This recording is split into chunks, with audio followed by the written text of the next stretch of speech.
Well, friends, I am so excited. Now, one of my favorite things is to get swept away in a novel. And I've been able to do that a lot recently. We're going to be talking about a novel that I'm currently reading called The Nature of Fragile Things. So let me tell you a little bit about our guest. Susan Meissner is a former managing editor of a weekly newspaper, award-winning columnist. She's an award-winning author of The Last Year of the War, As Bright as Heaven, A Bridge Across the Ocean, Secrets of a Charmed Life, which I say is one of my top favorite novels, and so many more books. But we are going to be talking about this new book, The Nature of Fragile Things, today. So welcome, Susan. Thank you for having me. I'm so glad to be here, really. It is so fun connecting with you. And I know we've known each other for many years in the Christian writing industry. And I know now, I mean, your books are just doing so well and reaching so many audiences. And I do have to say, I'm not done with this one yet, but The Secrets of a Charmed Life, I read it. I think it was the first novel I read this year, and I was so engrossed in it. I loved it. So I'm just a big fan all around. Thank you. That means a lot to me. Thank you. Yeah. So I know that, people have been enjoying your novels and they see your books, and it's so easy to get swept away. So they might think, well, she just has a knack. These books and stories just come so easy to her. So I would just love to hear, and I researched a little bit, so I know some of the story. I would just love to hear the background of The Nature of Fragile Things. Yeah, I think I thought at the beginning of this gig that the more you do it, the easier it gets. Like if you decide to be an Olympic swimmer and you first start out and you can't hardly swim a lap, well, the more you swim, the better you get at it. And, pretty soon you're able to get gold medals if you've done it long enough. Well, writing books, it gets harder. It's the weirdest thing because even though I feel like I'm probably a better writer than I was, 10 years ago, but it doesn't get any easier. And I think it's because I raise the bar every time I finish a book. I want the next one to be even better. And then I start out with nothing. Because when you write a novel, it's a whole lot of nothing, 400 pages of nothing. And then you have to fill those pages with story. And I feel like and I should kind of keep that in the back of my mind now when I start a new book, that you're starting again to do something that's actually rather difficult. It doesn't matter that this isn't your first rodeo. It's going to be hard, so buckle up. Because with this one, it's like my 21st book, and I just kind of lost my way in the beginning with it. And I didn't even know that I was lost because I knew I had this great backdrop, the 1906 San Francisco earthquake, where it feels like the very world beneath your feet is crumbling. I thought I can use that imagery all day long. Yeah. So I thought I had a good backdrop with a lot of tension, both organic, and then I was going to create some for characters, of course. And I wrote 25,000, 30,000 words, and it was the second book in a contract. And so I had to send those to my editor because this particular book was bought without a title, without any kind of premise or anything. And she had to tell me that it wasn't working. Mm. And she was right on all counts. She told me these characters, I'm not dialed into what they want. I'm not even sure what they want. And it's not going to work for 400 pages. And you're not going to get reader buy-in with these characters. And once I got over the shock of realizing that she was right, and I knew I had to start over, like all over, with different characters even. So I did. It took me a while to kind of regroup in my head. And I came up with the characters that you're reading about now in this book. So it's the same characters, but I was treating them all differently. And I was giving everybody a voice. Everybody had a point of view. And I wrote 40,000 words, sent them to my editor. And again, she had to tell me the same kind of thing, that there was no emotional buy-in. And I don't believe in what the characters want. And what do they even want? And so, when that happened, it really took me to the mat because I did feel like I had lost my edge. And what finally worked for me was just going back to the basics of storytelling. What does the character want and why do they want it? And when I realized it was just Sophie's story to tell, when I wasn't having all these multiple points of view, then I finally had my hands around this story. And I'm really glad that my editor did that twice, sent me back to the drawing board twice. She didn't tell me how to fix it. She just said, you got to fix it. Yeah. I'm glad she did, because what I've got now with this book, I'm really happy with, and I think the critics are Hmm. liking it. It picked up a starred review in Publishers Weekly, which is always great affirmation. So I feel like you've never arrived so far that you can't learn something new, and I feel like it's always nice to be reminded that I'm still growing. I'm still maturing as Hmm. a writer, and that's kind of nice too. That it's I've not reached some pinnacle. I'm like everybody else climbing up the hill, and it was kind of nice to realize that. It actually took some of the pressure off.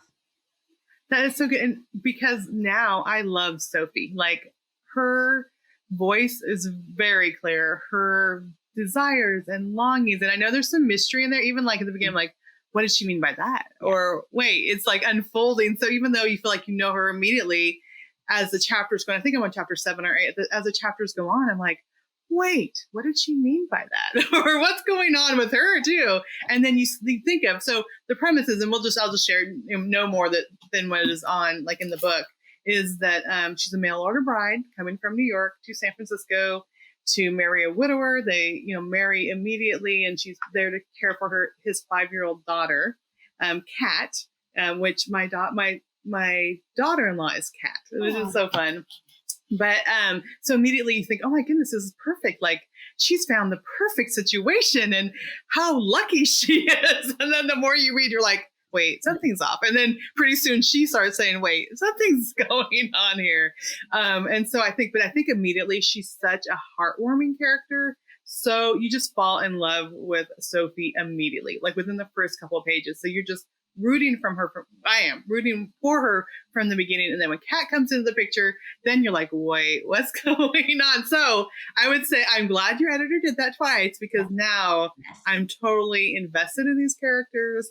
It was so funny because I just a couple days ago, I'm like, oh, I want to at least read some of it. And here again, I mean, I have a busy life. I'm homeschooling. I'm doing all this stuff. I'm like, wait, I just need a little bit more. Let me read a little bit more. Aw, So that's yeah, nice. Thanks. Thank you. yeah. So I always love a wonderful novel, and you always give them. So that's awesome. Oh, I did want to say, like, so many people turn to fiction for escape, and we think, okay, yes, picking this up, I'm like, oh, good.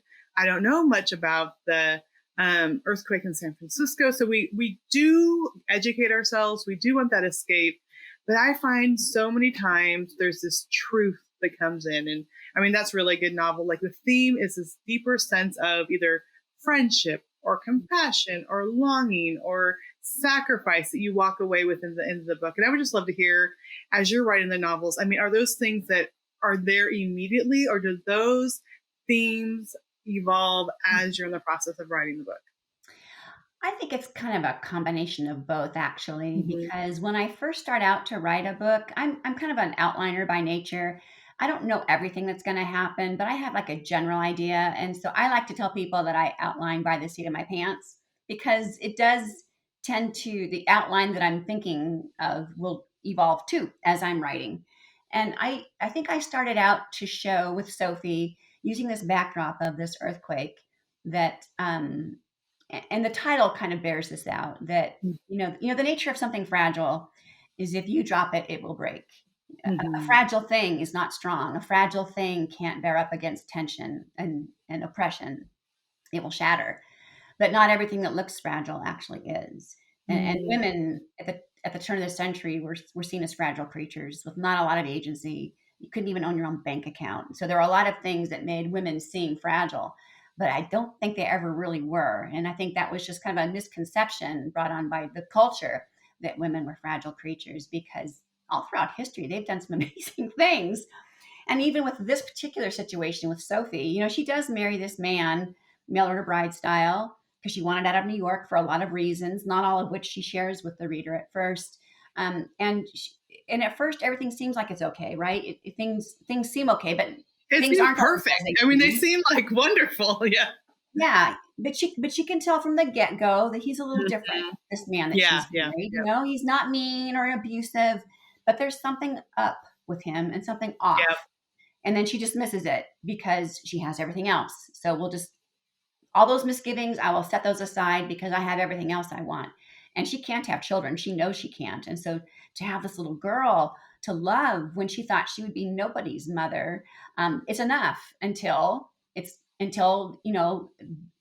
Don't give it world away. does Don't give start it to away. shake. Yeah, I mean, everything starts to crumble around Yeah, her, yeah. not just Literally crumble. physically, Literally crumble. but literally. And so, yeah, she can't ignore it any longer. And she's now, I can't say why, but now she's on a quest to protect what she loves, and the stakes are pretty high. And so, thematically, I was thinking, well, I'm gonna probably show how we don't know how much strength and resolve you have until you Mhm. have to act, and then you realize I had it all along. I didn't know.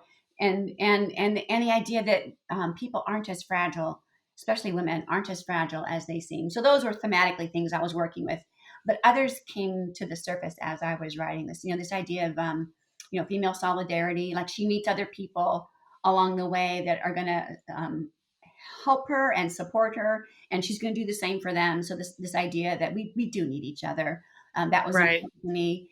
And this idea that we can recover from substantial loss, Mhm. and even that takes determination and support from other people, but it's possible, it's doable. And sometimes when you come out of a hard time, you find that you're a better version of yourself.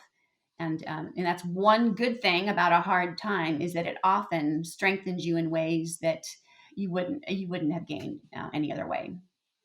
Yeah, that's so good. And I always, when I'm sitting down with interviews, I always want to think about the books and the people, but I always come up with a verse to go along with it, to go along and kind of wrap my mind around what I want to share when I'm doing an interview. And what came to me was 2 Corinthians 4:7. Now we have this treasure in jars of clay to show that this surpassing great power is from God and not for us. And just like you were talking about, that jar of clay, which is us, is a fragile thing. Mhm. But when it's cracked, like God, like there's God and there's the power of God that is there within us. And so I think even as I'm reading, I can see, again, the balance of being fragile and being strong, and it's Mhm. all there and it's Yeah. all together. Yeah. And so I love that image. Thanks. Thank you. I appreciate that. Yeah. This one was a fun one to write because there is a mystery thread in it, Mm-hmm. which I'm not a mystery writer per se. I've written a couple in my distant past, and I enjoyed it, but I don't know if I'm very good at like writing your basic mystery. But this one, it seemed to emerge. This mystery thread seemed to emerge, and I really liked it. And I'm glad to hear that from people who have read the entire book, that they bought into it, and they felt like it wasn't contrived at all. It felt like it worked, which is very, very satisfying when you attempt to do something that's Yes. not really like, I didn't know if I would be able to, to pull it off believably. But that part of writing this book with a mystery part was very satisfying to me. Yeah, that's so wonderful. And I saw that. I try not to read too much of the reviews because I know, I some of them know. give stuff away too much. Yeah.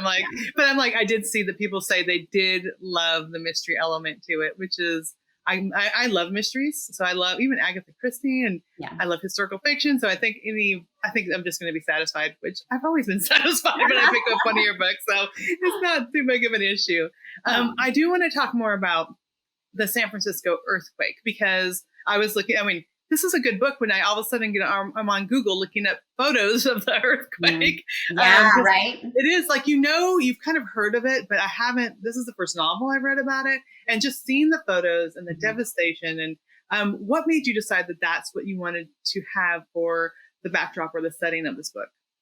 Well, there are kind of two reasons, really. One was I've written other books set in other places, like Texas and New York and Europe and Philadelphia, which is fine, except those aren't home to me. Mm-hmm. But California is my home, and I've lived other places, but I was born and raised here, lived here for 25 years before we moved, and then we came back here 13 years ago. So it feels more like home than any other place I've lived, and I've just never really thought about, well, what are the stories that are right here waiting for me to stumble upon. I'm not even looking, and I probably Right. should because I'm right here. And so, Yeah. just thinking about this idea, well, what has happened in my neck of the woods that deserves to have a story built around it? And of course, that earthquake came to my mind right away because it's so famous. And Mhm. so I thought, well, maybe I'll do the earthquake, but I don't really know much about it. So it wasn't until I began to like research it and study it that I realized what a good backdrop it was, because this whole idea that things aren't as they seem, which works for Mhm. Sophie, because things aren't as they seem. He's the man she's married is not who she thinks he is, and Right. that's evident from the very beginning. That's not a spoiler, and she Right. doesn't know Right. why.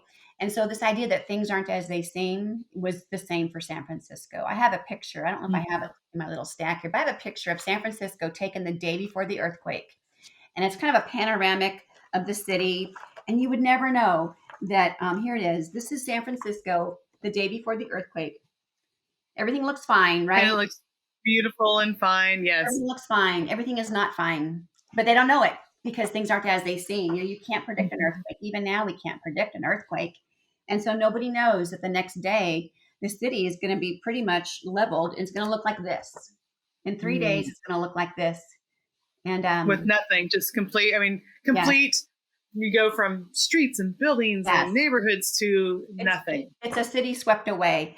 And so Mhm. that idea then that things aren't as they seem, I thought, well, I can use that for all kinds of things. So I had the setting first, the backdrop first, and then there was a matter of, well, what characters am I going to put into this setting where things are one way one day and then very different the next? Because I could put Mhm. any number of characters into that situation. I picked the wrong picked the wrong ones on that first try. They weren't the right people for it. And then the second try, I just tried to cram too many people into the story as point of view characters. And with the third try, when I realized this is Sophie's story to tell, that's when I finally figured out what the book was about, and then I was able to start researching and writing. So I'll probably hang out in California just for a little while because I feel like I've just scratched the surface, really, of stories that are waiting to be told out here in the West. Absolutely. So we'll see. But that's why I picked this one first for this book anyway. Was I felt like it's right here, and I haven't even looked at it. And then when I did look at it, I thought, oh yeah, I can do something with that. Yeah, that's so good. And I love that the part that things don't look. Wait. How did you say it? Things aren't Things as they seem. things aren't like they seem, which is such a good thing. And I think even when I'm reading this, how quickly things change, like with the pandemic. I mean, we are just going along. We're complaining about the line at Starbucks or whatever we're Yeah. complaining about. And suddenly the whole world is impacted. So this was San Francisco, which it was devastation. But in unseen ways, lives have been devastated in this last almost a year and a half. Well, yeah, year, I guess, in ways we never imagined. Like we were talking about before, it's often the things that we think are sturdy, we find Mhm. out are fragile. And the things that we think are fragile, we Right. find this reserve in us. And I just put in my Facebook, I put, what impacted you most the last year? And I was thinking it was going to be a lot of negative and this was really hard. People were like, I started a new job. I Mhm. decided to get my health back and, get my health back. We bought a house. We moved to a new state. And I think it was a time when our lives were shaken up. We really said, okay, we've been just going along and doing this thing. What can we do differently? Because we have the opportunity to do differently now. So I would Mhm. just love just your input on how you've seen. I mean, you didn't know the pandemic was coming when you were writing the story, but I think it applies so much to what everyone is going through now. Yeah, I think this pandemic has definitely forced us to slow down Mm-hmm. and kind of like take stock because we're not able to zoom around doing we're zooming, but you know what I mean. Yeah. You're doing whatever you want, going here and going there, and taking the kids to all these extracurriculars, and you know, um, we were at it. I think we were operating at a pace that wasn't sustainable, Right. really, and so we were knocked back into this. It's almost like being knocked into seclusion. At least in California, we haven't been able really to do hardly anything. We're opened up now, but it was hard for a while, where it seemed like nothing. nothing was open. And so you were forced to be quiet with yourself, which Yeah, we don't do that much anymore. I mean, prior to COVID, we did not spend a lot of time in self-reflection. You know, people couldn't even wait in line alone with their thoughts. They had to pull their phones out of their pocket to entertain them while exactly. they're Yeah. waiting. And so I think this whole experience, if I have to find any kind of silver lining in it, is that it's tutoring us on how to cycle back into activities that really matter, and not to spread ourselves so thin that we don't even know who we are, and that relationships are everything. You know, we took for granted our relationships before because we thought Hmm. we could operate on any level we wanted. Well, okay, well, now we can't, and we're Right. having to find ways to stay connected and realizing that oh gosh, relationships really do matter. And I know that the first time I sit down in a restaurant and the waiter brings me a plate of food, I'm probably going to stand up and hug him.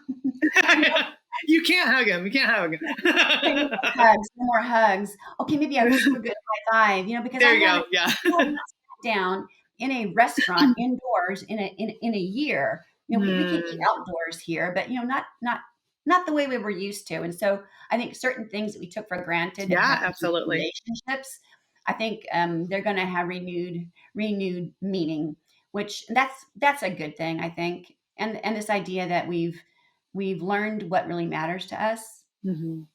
and that too is not such a bad lesson to learn when you are stripped of a lot of freedom and liberties, and you're really just you're scraped down to just like the bare essentials. Well, then you realize, well, what is essential to me and what do I Right. really need? And it's our relationships with with people, and even our churches. It's like Yeah. all those months we couldn't go and we're watching on my computer, and I felt like a disconnect. And so now we're realizing how important it is, to maintain those physical relationships, because they galvanize us, I think, in a certain kind of way that distance can't. Absolutely. And I think that slowing down, and I am, I speak at homeschool conferences, I speak lots of places where I'm the one saying, don't add too much activities. Really, we always try to have dinner together. So I am been preaching that forever. But I mean, we went from limited to nothing. And then we have 6 kids still at home. So from 18 now to 10. And so, we only did one activity a year per child, but that was still like everything stopped. Yeah. And then the kids are like, what do we do? And the first like week, we're like, I don't know. What are we supposed to do? But then I taught them how to make bread. I taught my girls, we sewed aprons. I taught them how to embroider, which I had learned when I was little, like all these things that, excuse me, that I probably wouldn't have taken the time to do with them. I have them help me cook more, because before I'd be like, I'm throwing stuff together because we got to run over to baseball practice. And now I'm like, well, we're going to pull out this recipe. We're going to make this. This takes way longer. Yeah, we have lots of time to do it. I started watercolor painting, which I, growing up, loved to draw.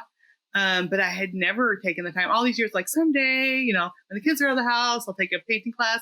Now I'm like, well, let me just order some stuff and just play around and watch YouTube videos. So I think it has been good in so many ways. I think even for our kids to do some of those things that I never would have taken the time to show them how to sew. I've had the sewing machine in my closet for 5 years that I haven't pulled out once. And then now it's like, okay, I'm going to pull it out and we're going to do these things.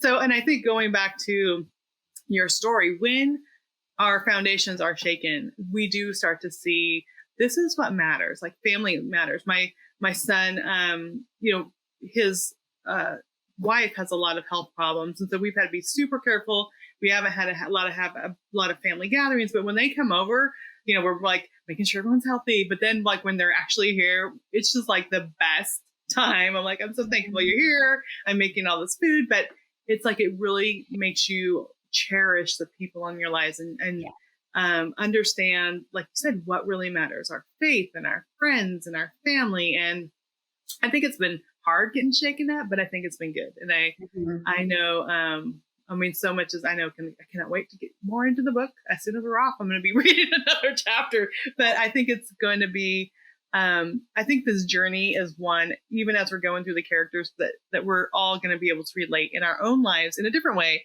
but the emotions are the same. Some of the internal struggles are the same. So I appreciate that. And that's what I love about fiction. we get to process what we're going through, even through the lives of our characters. Yeah, I think that's what appeals to me the most, and it's probably the reason why I write historical fiction, and that's why I stay in that lane, is because when you look back in history, Mm-hmm. you can see what it is about us as humans that stays the same. And there's a lot that changes, of course, but there are certain things about us that it doesn't change. Like love is important to us, and justice and affirmation and all those timeless things that you see, generation to generation, decade to decade, century to century. And then when you write about it in the past and bring those stories from the past into contemporary reading, it's like being able to visit the past without Mm-hmm. having to travel, like physically time traveling. Books can take you there, and really only fiction can take you there where you feel like you're in it. A good history book can tell you what happened, but historical fiction is what allows you to like live it, like to Yeah, experience it as if you were the character. absolutely. And I feel, I mean, just even, Sophie's an immigrant coming from Ireland, and what she faces and just how people look at her differently. And we often don't realize like how hard things were. And it's made me think of, because I have on my grandfather's side, we have immigrants from Ireland. And I'm like, wow, I want to research. I'm going to go get in my ancestry and look up those people and read up more about them, because I think we do take for granted how Mhm. like we're all here and we all, speak the same language. And, I don't know. I think Yeah. it helps us to reflect. Yes, Okay. So definitely. some questions I always ask, because readers will want to know this. Are you working on another novel? I am. I'm writing, it's the first draft, and so it seems kind of gauzy still, like it's not all cemented. Although I think I've got a better start on this one than I did with Fragile Things. I'm feeling pretty good about it. But it takes place in California. Like I said, I'm kind of looking for Mhm. stories that happened like right here, which is also good because we can't travel anywhere. That Right. I'm kind of sticking close to my home state. But there was a movement in the early part of the 20th century, the last part of the 19th century. It was called the Eugenics Movement, and you don't hear much about it now, which is a good thing. It was a terrible idea, but there was this ideology that if we just had healthier, smarter children, then Mm, society would be better. Like everything about society would be better because they'd be healthier. They'd be able to provide more to the society by having uh-huh. occupations and jobs that would better the society. Everything about society would be better if we had healthy, wise, smart children. But to make that happen, to execute that idea, is to prevent people who don't measure up from having children. And Mhm. then, okay, well, who Wow. decides? Who decides who's a decent, good person and who's not? And so you get into a very sticky situation of people placing value on other people, and they're in no position to do that. And Right. at its worst, that idea is what happened in Nazi Germany, 30 I years was later. just thinking that. I was watching a Yes, documentary with my kids. It's Anne Frank Parallel Stories, because yes. my kids are like, why did they do that? I have a hard time as a mom. I've written historical novels like explaining why, and this one of the historians in this documentary said today, the Nazis were the pure race, and to be the pure race, they need to get rid of anyone they seemed impure. Which I'm like, okay, I've been explaining all this other stuff, and I'm like, that was summed up, which is exactly what you're Yeah. talking about. Yeah, and it's kind of sad that really that whole idea of eugenics just means good genes, Mm-hmm. only good genes. Okay, well, who Mm-hmm. decides what the good genes are? And in Nazi Germany, it was Aryan. If you're Aryan, Yeah. you're good to go. If you're not, you're not. And so here in California, where that whole movement kind of began. In fact, Hitler read a lot of eugenicists' works that were written here in California. Oh wow. Yeah. So it began here with saying, "Oh, you have to, it's your IQ, it's whether or not you've led a life of crime." And even for women, if they were promiscuous, they were seen as inferior and feeble-minded. So definitely, if you're living a life where you're running around in and out of other people's bedrooms, that is no way to live. But there are ways to help that person out of that lifestyle. And it doesn't mean that if that person has a child, that she's going to pass on somehow that promiscuity to her offspring. So they had all of these wild ideas about who could have kids. Like they would sterilize an epileptic, Mm, or they would sterilize somebody who was dyslexic because they didn't understand the disability because they only wanted perfect people. It's just, right. it was an idea that could not be executed well. And so the story that I'm writing is about three women impacted by that movement.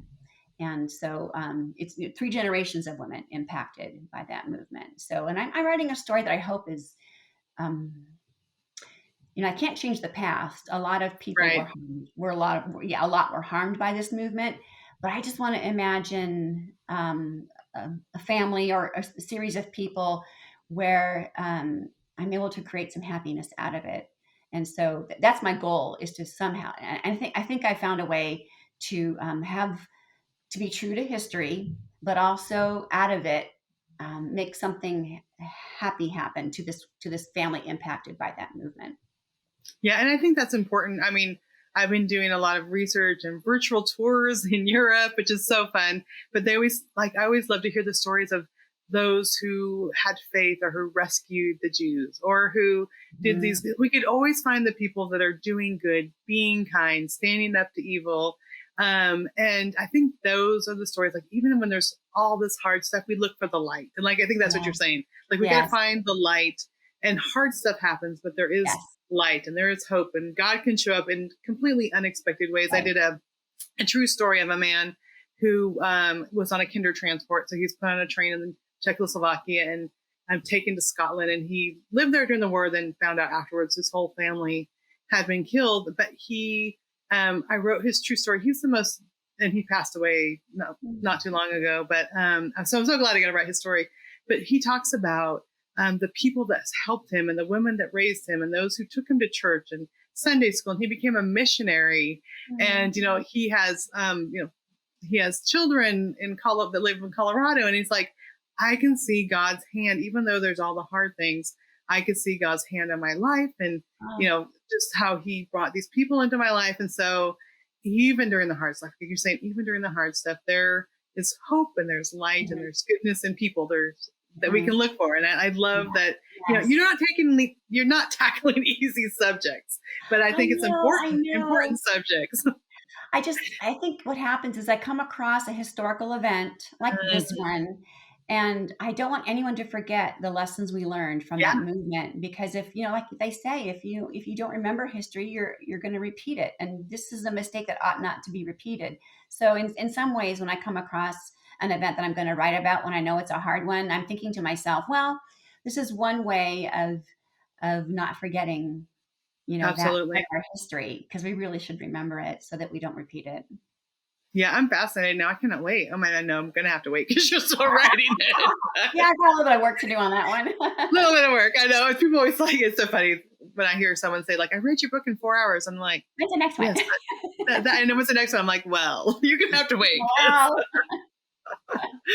Oh, I love that. Thank you so much, Susan, for being here, and for again, the book is The Nature of Fragile Things, and the cover is beautiful. Everything about it. The story is amazing, like I said, and I will say it starts off not immediately with Sophie.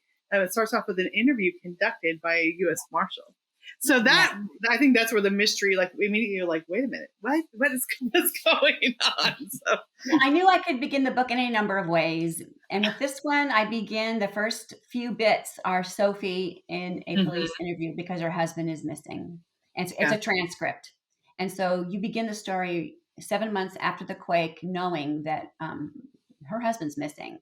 And then we vault back in time to her arriving in San Francisco on a ferry. But the reader knows that 7 months after that quake, no one knows where he is. So yeah. that's to whet your appetite a So little bit.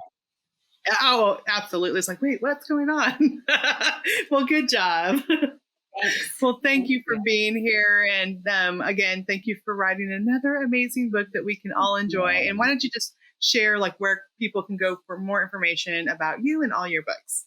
Sure. Well, my website is always a place where you can find out where I'm going to be. There's lots of virtual events still to come. So that's just susanmeissner.com and also susanlmeissner.com. Both of those URLs will take you to my website. And I'm on Facebook, Susan Meissner, and Instagram.